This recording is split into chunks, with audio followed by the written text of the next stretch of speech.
Assalamualaikum warahmatullahi wabarakatuh. Selamat datang teman-teman. Hari ini kita akan belajar mengenai implementasi pembelajaran bahasa multimodal di sekolah dasar. Program studi Pendidikan Guru Sekolah Dasar, Fakultas Keguruan dan Ilmu Pendidikan, Universitas Jambi 2020.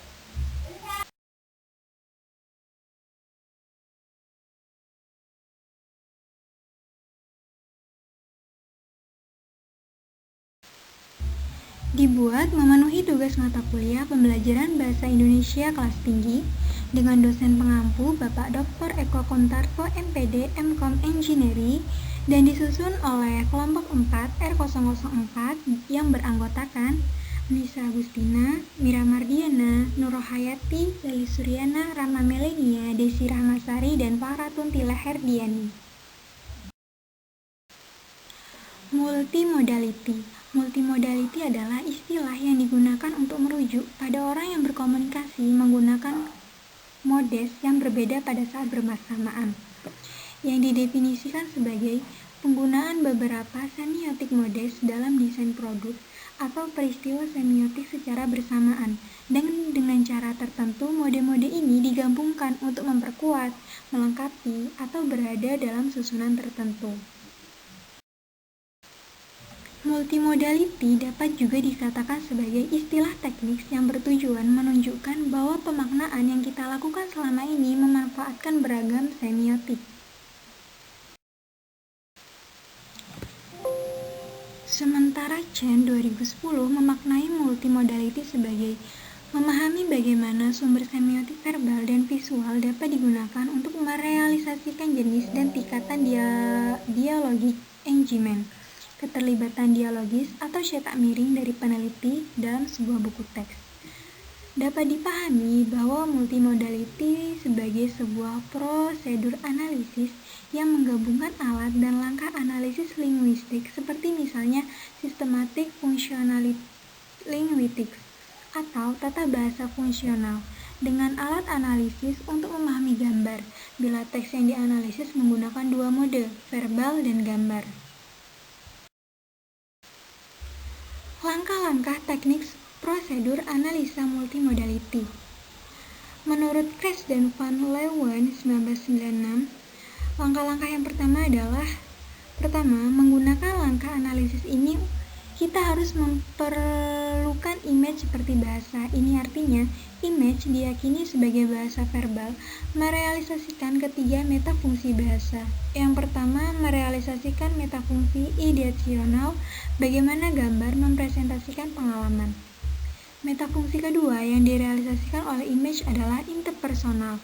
Ketika menganalisis image, kita melihat secara kritis bagaimana hubungan yang tercipta dan dimiliki antara pembuat, yang melihat, dan objek yang ada dalam gambar. Metafungsi ketiga direalisasikan image adalah tekstual, artinya kita harus melihat bagaimana image disusun dan disajikan.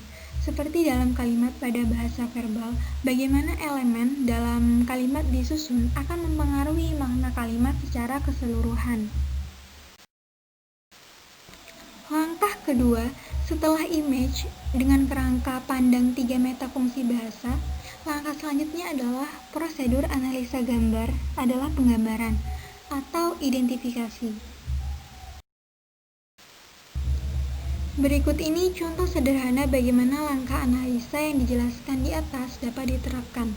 Nah, pada gambar yang ada di samping ini ada dua partisipan. Seorang anak yang berkata, "This is the kitchen, my mom is cooking," dengan kedua tangan yang terentang memakai baju warna biru dengan kerah warna oranye dan celana panjang coklat. Posisi anak di sebelah kanan gambar. Tatapannya meskipun tidak terlalu jelas menuju pada partisipan lainnya, yaitu seorang ibu yang sedang memasak. Ibu di sebelah kiri gambar, berdiri dengan posisi sedikit menyamping dan tatapannya tidak ditujukan pada anak, tetapi mengarah pada apa yang ada di depannya. Di depan samping ibu ada wajan dan kettle. Wajan, kettle, meja, dan benda lainnya menjadi setting di mana proses berlangsung. Vektor adalah gambar ini direalisasikan melalui tatapan mata, bergerak dari anak menuju ibu. Dengan demikian, anak menjadi reaktor, sementara ibu menjadi fenomena, seseorang yang kegiatannya diceritakan. Analisis atau signifikansi vektor dalam gambar direalisasikan melalui terutama oleh telunjuk anak. Arah tatapan anak sepertinya juga diarahkan kepada ayah, tetapi seperti tampak dalam gambar, ini tidak terrealisasikan dengan bagus. Arah tatapan anak sedikit tertuju pada apa yang ada di depannya, sementara ayah berada di sisi jauh sebelah kanan anak. Arah vektor memposisikan anak sebagai aktor yang menceritakan, sementara ayah adalah goal yang kegiatannya diceritakan. Tatapan kedua partisipan tidak diarahkan pada kita sebagai interaktif partisipan. Mereka tidak menuntut kita, mereka menawarkan sesuatu pada kita. Dalam konteks ini, anak menawarkan pada kita untuk bersama mengobservasi apa yang ayah lakukan. Bahasa merupakan alat komunikasi manusia dalam menyampaikan ide, gagasan, perasaan, dan pernyataan. Bahasa tidak hanya berbentuk bahasa verbal, yaitu bahasa lisan dan tulisan, namun juga bahasa non-verbal seperti gerak, suara, objek, warna, dan sebagainya. Dalam komunikasi tersebut, kedua jenis bahasa ini memegang peranan yang hampir seimbang, karena dengan mengandalkan bahasa verbal saja tanpa mempertimbangkan bahasa non-verbal, pemahaman terhadap sesuatu akan terbatas. Konsep pendekatan multimodal. Multimodal adalah istilah yang digunakan untuk merujuk pada orang berkomunikasi menggunakan modes yang berbeda pada saat bersamaan, yang didefinisikan sebagai penggunaan beberapa mode semiotik dalam desain produk atau peristiwa semiotik secara bersamaan, dan dengan cara tertentu mode-mode ini menggabungkan untuk memperkuat, melengkapi, atau berada dalam susunan tertentu. Pendekatan multimodal dan visualisasi. Menurut Reb dan Ruby 2008, dikotomi kunci dapat diidentifikasi saat mengklasifikasikan visualisasi sebagai strategi untuk membangun representasi nonverbal dari teks, visualisasi internal dan eksternal. Dengan visualisasi internal, penulis mengacu pada informasi tekstual visual mental, yaitu menciptakan gambar nonverbal mental dari informasi yang disajikan dalam teks. Proses visualisasi ini terjadi di benak orang, dan karena itu menurut definisi tidak dapat diamati secara fisik atau citra mental. Visualisasi eksternal di sisi lain mengacu pada representasi nonverbal dari konten saja yang tersedia di lingkungan, seperti gambar konten teks menjadi representasi nonverbal. Visualisasi eksternal disebut sebagai representasi nonverbal dari konten teks. Visualisasi eksternal di sisi lain mengacu pada representasi nonverbal dari konten teks yang tersedia di lingkungan, seperti gambar konten teks menjadi representasi nonverbal. Visualisasi eksternal disebut sebagai representasi fisik nonverbal dari konten teks. Sinar 2012 menjelaskan bahwa interaksi verbal dan visual terdiri atas sumber daya teks, terutama aspek ujaran seperti intonasi dan karakter vokal lainnya, serta aksi semiotik seperti gestur dari muka, tangan, badan, dan priksimik atau ekspresi wajah dan muka, gerakan tubuh dan postur, isyarat, kontak mata, sentuhan, jarak, suara, dan juga produk teknologi seperti ukiran, lukisan, tulisan, arsitektur, imaji, dan rekaman suara, interaksi suara seperti digital media hardware dan software.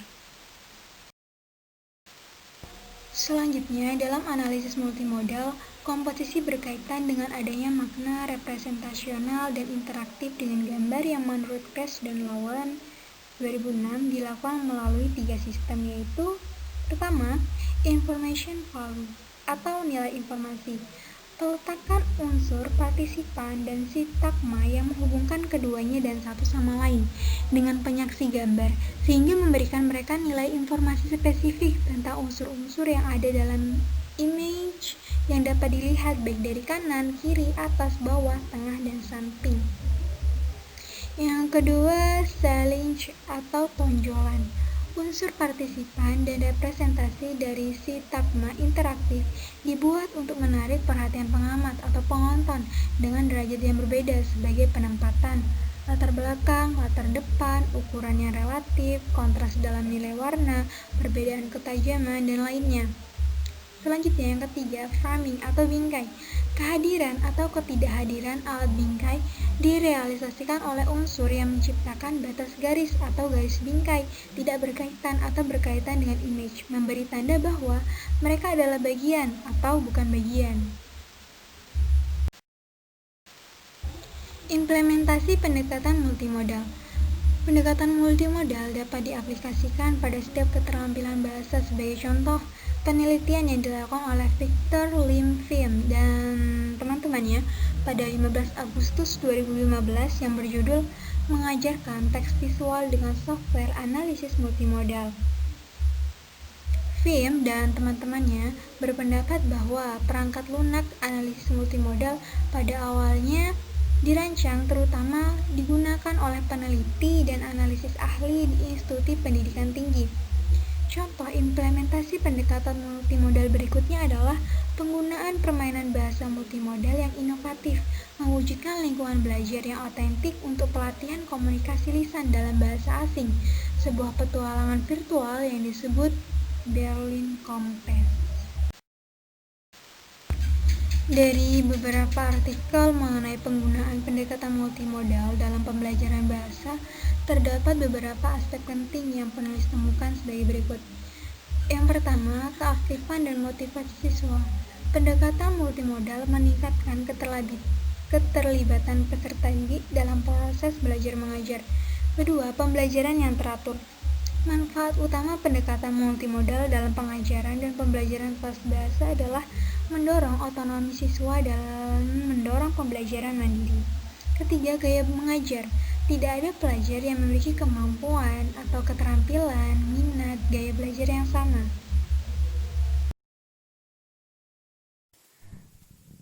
1. Model pembelajaran multiliterasi.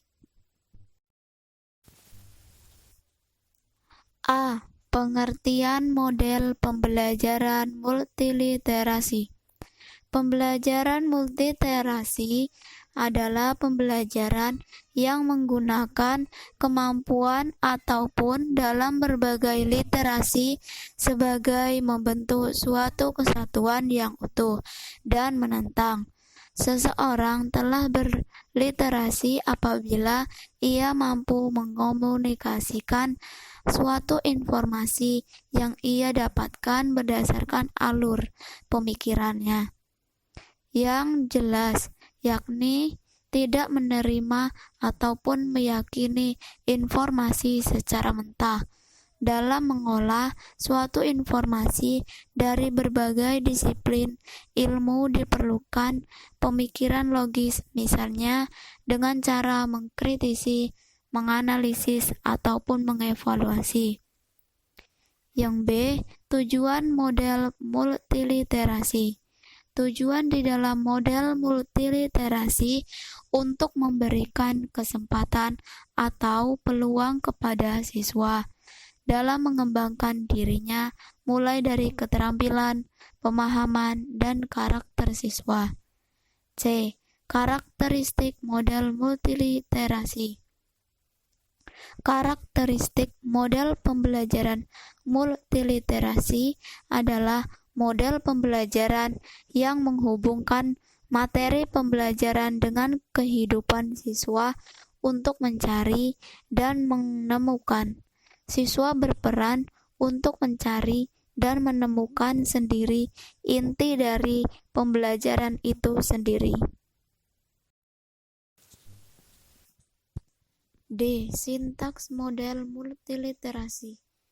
Abidin 2015 halaman 238 merumuskan sintaks model multiliterasi investigasi yang terdiri dari 8 tahapan, yakni 1. Menetapkan fokus pencarian, 2. Menetapkan lokasi pencarian, 3. Menentukan tujuan, 4. Melaksanakan pengumpulan data, 5. Mencatat data, 6. Menganalisis data, 7. Membuat kesimpulan, 8. Memproduksi laporan. Langkah-langkah pelaksanaan model multiliterasi. investigasi. Menurut Sofyan, 2016, halaman 30, langkah-langkah pelaksanaan model multiliterasi investigasi adalah 1. Siswa menentukan fokus pengamatan berdasarkan tema yang telah ditentukan. 2. Siswa menentukan maksud dan tujuan pengamatan. 3. Siswa membuat kerangka laporan. 4. Mengumpulkan dan mencatat data. 5. Analisis dan sintesis. 6. Membuat kesimpulan. 7. Merevisi dan mengedit draft laporan pengamatan. 8. Menyiapkan laporan akhir. 9. Mempresentasikan laporan akhir. 2. Rasa ingin tahu. A. Pengertian rasa ingin tahu. Rasa ingin tahu adalah suatu dorongan atau hasrat untuk lebih mengerti suatu hal yang sebelumnya kurang atau tidak diketahui. Setiap orang mempunyai rasa ingin tahu, meskipun kekuatan atau intensitasnya tidak semua sama, sedangkan bidang minatnya pun berbeda-beda. B. Faktor-faktor yang mempengaruhi sikap rasa ingin tahu. Faktor-faktor yang mempengaruhi sikap rasa ingin tahu adalah faktor lingkungan rumah, sekolah, dan masyarakat. C. Upaya guru untuk menumbuhkan sikap rasa ingin tahu. Upaya guru dalam menumbuhkan sikap rasa ingin tahu, guru harus mengembangkan setiap proses pembelajaran, mendorong anak untuk berpartisipasi aktif, memberikan kebebasan kepada anak dalam mengeksplorasi, tidak membeda-bedakan anak yang satu dengan yang lain, dan menjalin hubungan yang harmonis dengan anak. D. Indikator rasa ingin tahu. Menurut Munandar dalam Imayasari 2015 halaman 19 mengemukakan indikator siswa memiliki rasa ingin tahu adalah 1. Siswa mampu merespon secara positif terhadap unsur yang baru di lingkungan mereka dengan cara mendekati, memeriksa, dan memperhatikannya. 2.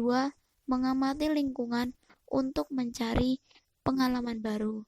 3. Penuh perhatian terhadap rangsangan yang ada. 3. Hasil belajar. A. Pengertian hasil belajar.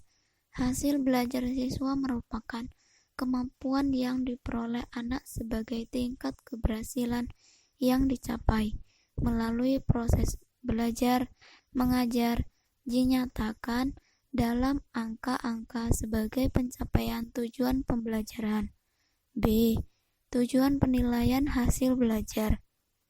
Tujuan penilaian hasil belajar adalah untuk memantau kemajuan siswa dalam belajar, mengetahui tingkat penguasaan siswa dalam menguasai materi, menetapkan nilai ketuntasan maksimum, menetapkan program perbaikan atau pengayaan apabila penguasaan kompetensi tidak mencapai nilai maksimum, dan untuk memperbaiki proses pembelajaran.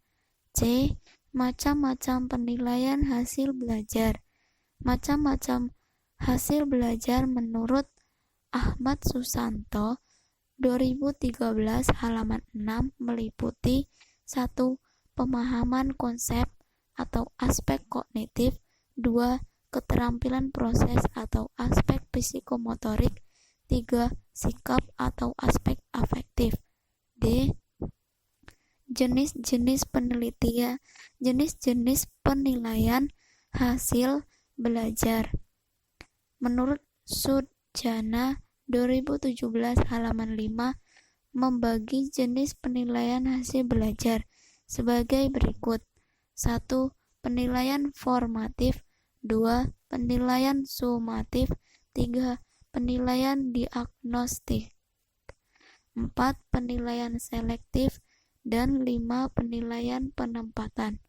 Setiap jenis-jenis penilaian hasil belajar mempunyai perannya masing-masing. Sebagai guru harus memahami jenis-jenis penilaian hasil belajar agar dapat dilakukan dalam setiap pembelajaran dan dapat meningkatkan hasil belajar siswa. Penilaian hasil belajar di sekolah dasar. Penilaian hasil belajar peserta didik pada jenjang pendidikan dasar dan pendidikan menengah didasarkan pada prinsip-prinsip dalam Permendikbud nomor 53 tahun 2015 pasal 4, yaitu 1. Sahih, 2. Objektif, 3. Adil, 4. Terpadu, 5. Terbuka, 6. Menyeluruh dan berkesinambungan, 7. Sistematis, 8. Beracuan kriteria, dan 9. Akuntabel. Mekanisme penilaian hasil belajar oleh satuan pendidikan dalam Permendikbud nomor 53 tahun 2015 pasal 9 meliputi 1. Menentukan kriteria ketuntasan minimal atau KKM, 2. Format penilaian KKM, 3. Menafsirkan kriteria menjadi nilai, 4. Menentukan rentang nilai dan penetapan nilai, 5. Dengan memberikan pertimbangan profesional judgemen pada setiap kriteria untuk menetapkan nilai. Faktor-faktor yang mempengaruhi hasil belajar. Faktor-faktor di atas dapat disimpulkan bahwa kualitas pembelajaran di sekolah sangat ditentukan oleh guru dan faktor-faktor yang mempengaruhi hasil belajar, yaitu guru, anak, lingkungan, minat, dan model penyajian materi.